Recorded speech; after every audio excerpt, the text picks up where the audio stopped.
Dear children, let us start our next topic, that is web browser. So we all are familiar with web browser because we access the internet through web browser. So what is a web browser? A web browser is a software application that enables the user to access, retrieve and view the information and other resources on the internet. So it acts as the application interface between the user and the internet. The task of a web browser is to read the page from the website and render it to the browser window. The most prominently used web browsers are Google Chrome, Mozilla Firefox, Netscape, Internet Explorer, etc. And the first web browser developed was called Mosaic. So Mosaic was the first web browser developed. It was developed at the National Center for Supercomputing Applications in 1990. The way the browser works is that it takes the URL as an input and checks the protocol in use.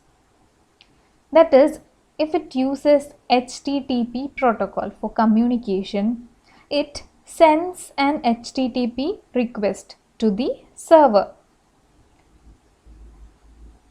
which fetches the web page from the server. This HTTP request, when reaches the server provides the web page that has been requested by the web browser. So we all know that the web server stores the web pages and our web browser request for the web page to the web server, and as the request sent, the response is given to the web browser in the form of the web page. So the web pages are composed of a language called HTML. So the browser changes this HTML page to an easily readable form. So what we see in our web page is just composed of everything, is the coding behind that is based on HTML language, hypertext markup language. So this web browser does is that it converts this HTML code into user readable form. How the web page appears to us. Web browser shows us the web page by converting the HTML into a user readable form. So there are some web browsers like Google Chrome, Opera, Mozilla Firefox. So we usually say that Google Chrome is a lightweight web browser and Opera is considered as the fast web browser, and Mozilla Firefox is considered as versatile with lot of features that can be easily accessed.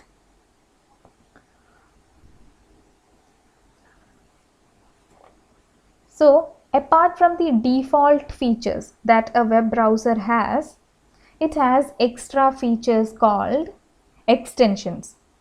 So extensions can add additional features to the browser.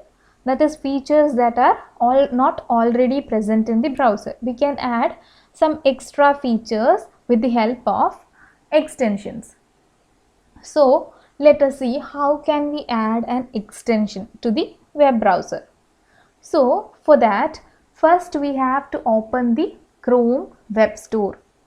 Then find and select the extension you want. there will be large number of extensions and what type of functionality we need in extra, that has to be selected. Then click add to Chrome. Then some extensions will let you know if they need certain permissions or data. Some extensions, they may need you to log in to your account or need some extra permissions. For that, to approve, click add extension. Then the extension will be installed and you will be able to use the functionality provided by that extension. Next is the parts of a Chrome window.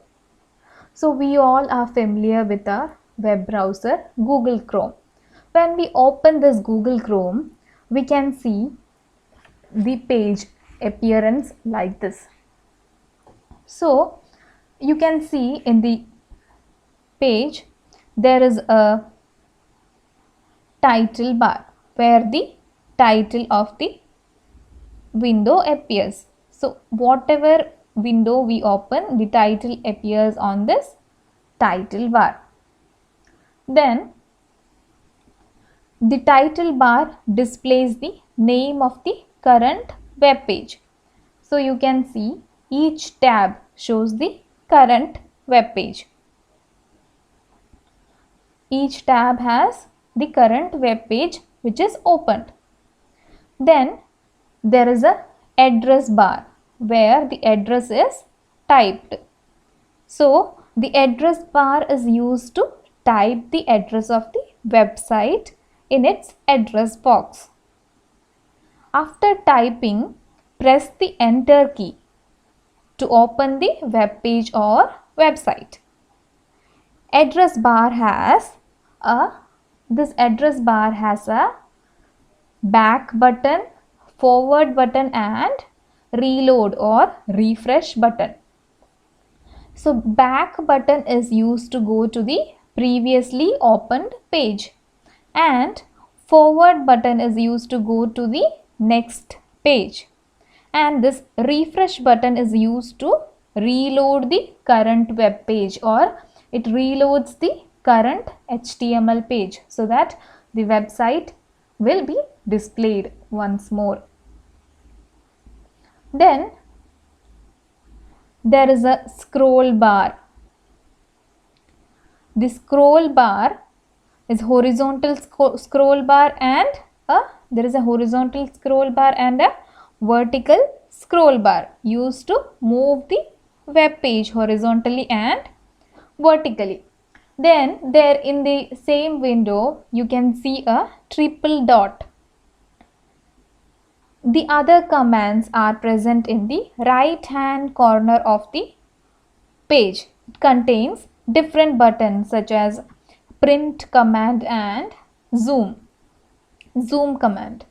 The print command is used to take a printout of the page, and zoom button is used to reduce the page or keep it 100% or increase the zoom of the web page. If we want to zoom the web page, we can click on the zoom command. Then there is you can see a add or edit bookmarks. So the term bookmarks, we can add or edit we can create a bookmark by clicking on the star icon here. We can click on the star icon and create a bookmark. So let us see what is a bookmark. So in web pages, by clicking on a bookmark, the star, we can create a bookmark. So what is a bookmark? When referring to an internet browser, a bookmark or electronic bookmark is a method of saving a web page's address, so that without typing the address into the address bar, we can directly go into the web page easily. For that purpose, if we have some favorite websites, then we can create a bookmark of that website so that we can easily access that website without remembering its URL. This is called the URL. Then if we keep a bookmark of that site, then we can easily select that site by going into the bookmarks. So let us see.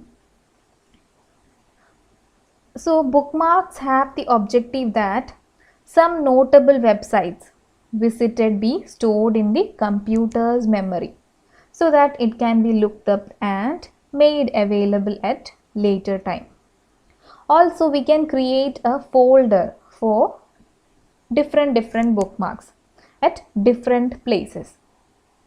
So let us see how to add a bookmark.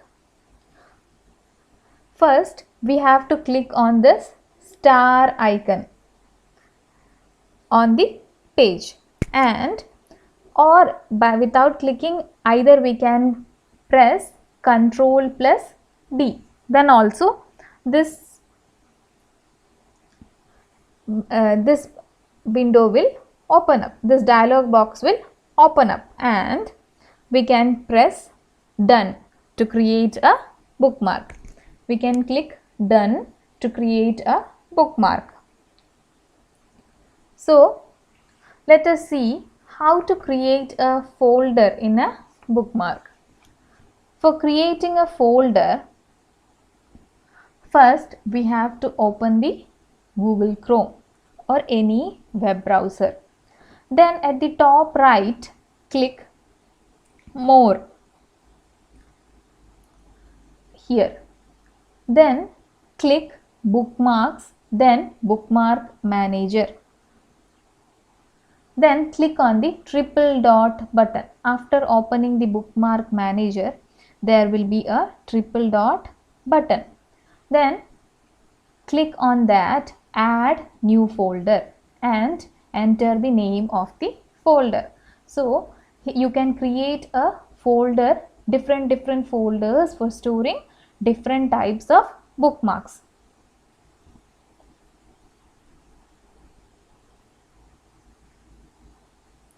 Next is types of web browser.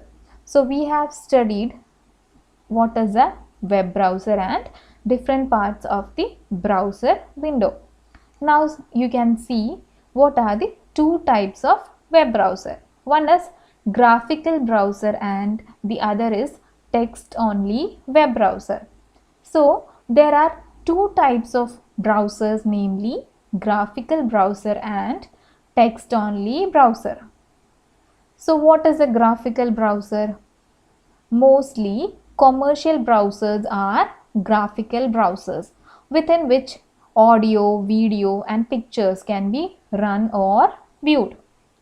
All the browsers named like Google Chrome, Mozilla Firefox, Internet Explorer, usually all the browsers that we use are graphical browsers because it displays all the images, videos, animations, etc. Then what is text only browser? So text only browser is a type of browser that does not show up pictures, audio or video. It means for that type of browser, the graphical user interface is not there. Non-graphical user interface is only present. That is, it shows only text to the user. Such type of browser is Linux, L-Y-N-X. Such type of browser is the Linux.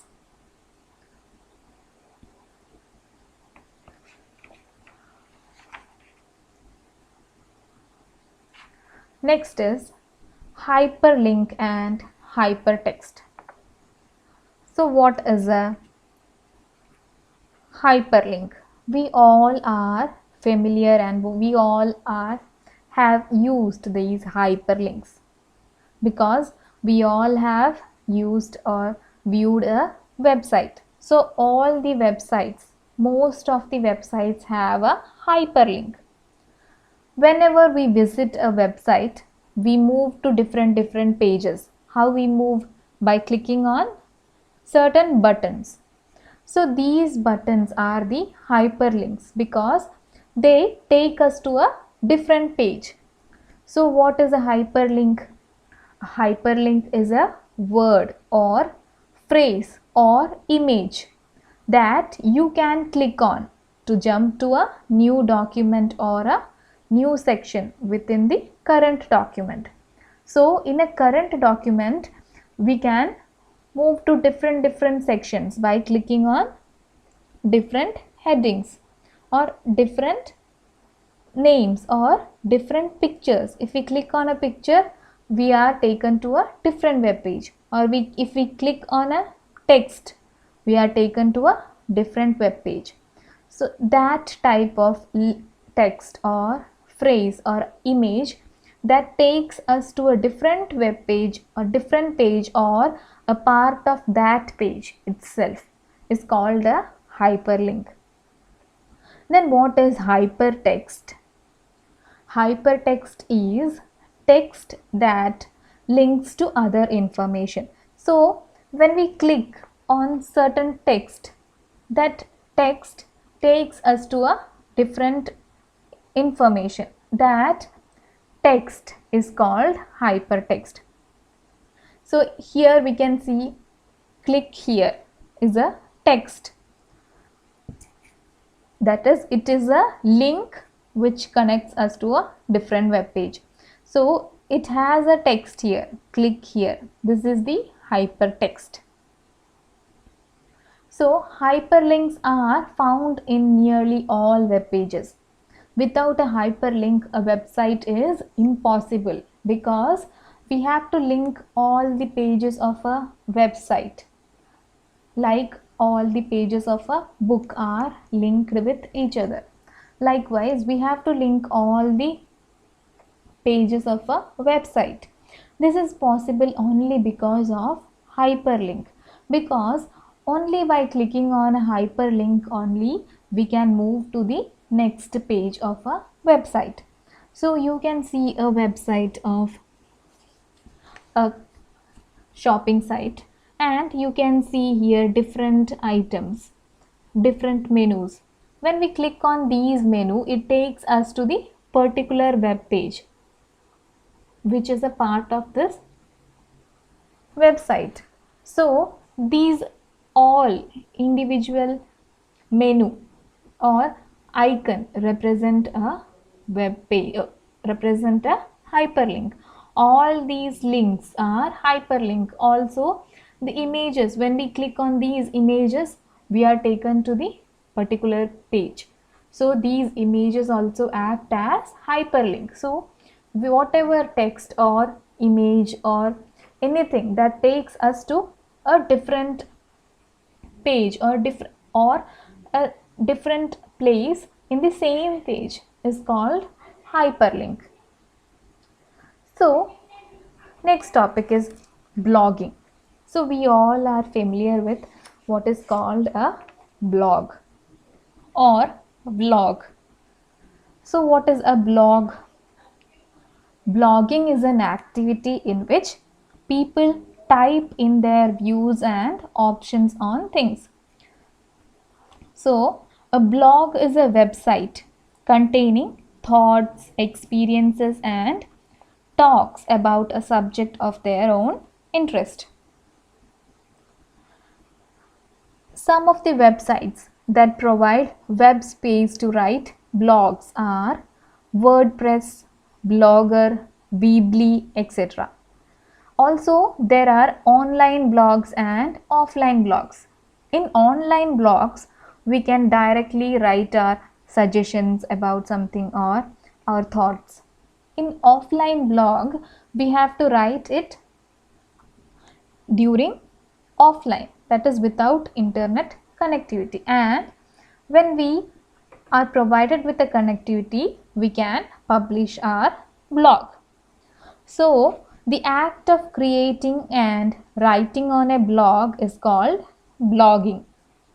The writer on the or the creator who does all the task on a blog is known as blogger, and the activity of writing is called blogging.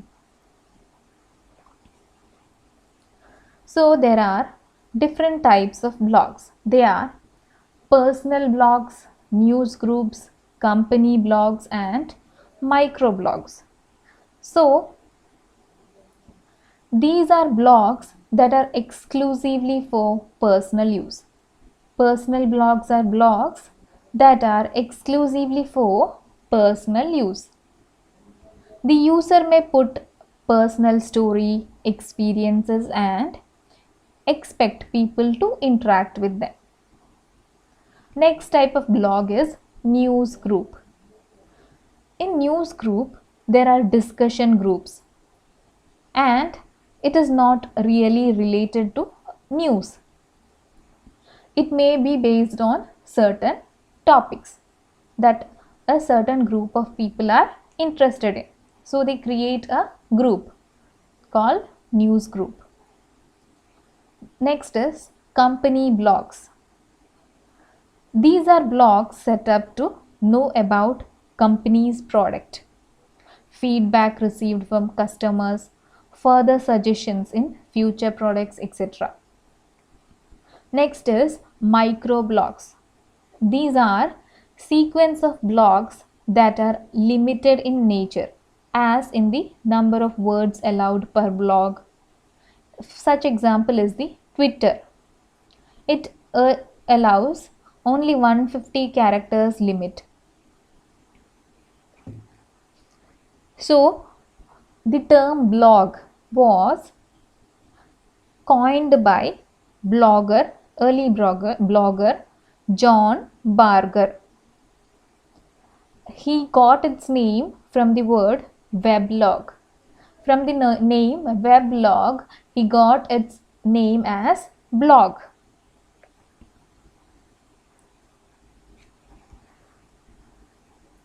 Let us see what are the advantages of blogging. So, main advantage is that you become your own boss. That is, we give our own ideas, we share our own ideas. No one is there to master us. Then it provides us more energy because whatever is present in our mind is being shared with others. Then better work output. We have to work continuously to become a blogger. Then easily find clients. We can easily find, for company blogs, we can easily find clients who are interested in a particular product.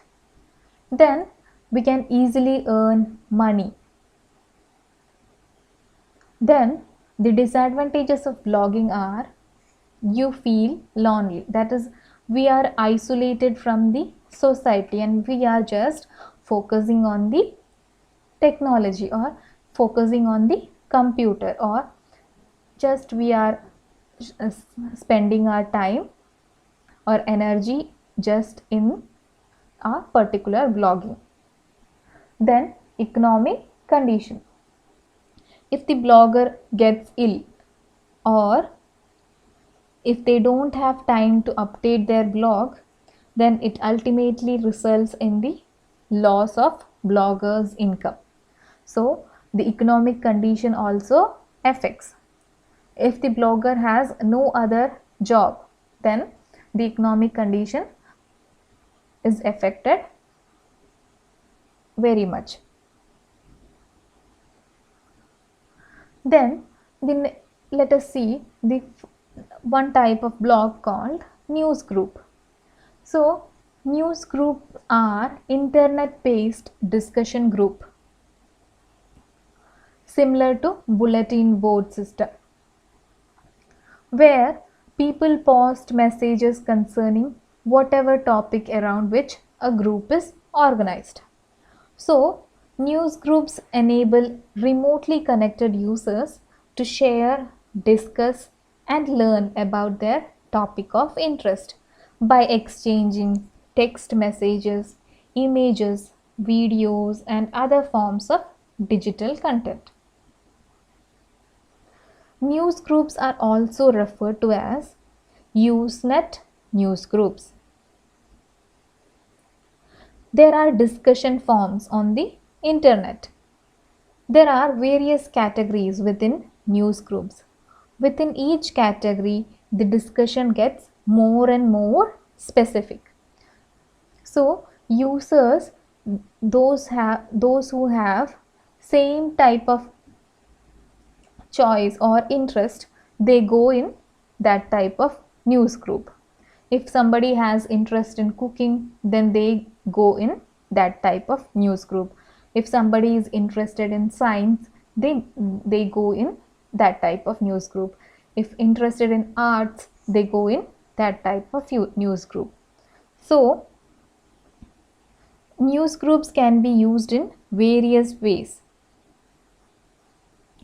There are different types or hierarchies consisting of the 7 categories of news groups. They are COMP, that is discussion of computer related topics. That is, it will start with COMP. After that, it can be anything. So these news groups are related to computer related topics. Then news. This is the discussion of Usenet itself, that is the about the news group itself. Then Sci, discussion of scientific subjects. Then REC, discussion of recreational activities like games, hobbies, etc. Then SOC, that is socializing and discussion of social issues. Then talk, discussion of contentious issues such as religion and politics. Then MISC, miscellaneous discussion, anything which does not fit in the other hierarchies. All the things that does not fit in these comes under miscellaneous. So let us see what are the advantages and disadvantages of a news group. The advantages are that news groups are similar in some way to mailing list, but they lend to have a better structure, which makes it more likely that they will around for much longer than a mailing list. Then there is a freedom of expression. That is, all the individuals have the freedom to share their thoughts. Then it is free to subscribe and for post. Then the disadvantage is that a news group is not as quick as an email or even a mailing list. It is not user friendly also. Then there is a risk of high virus attack. Thank you.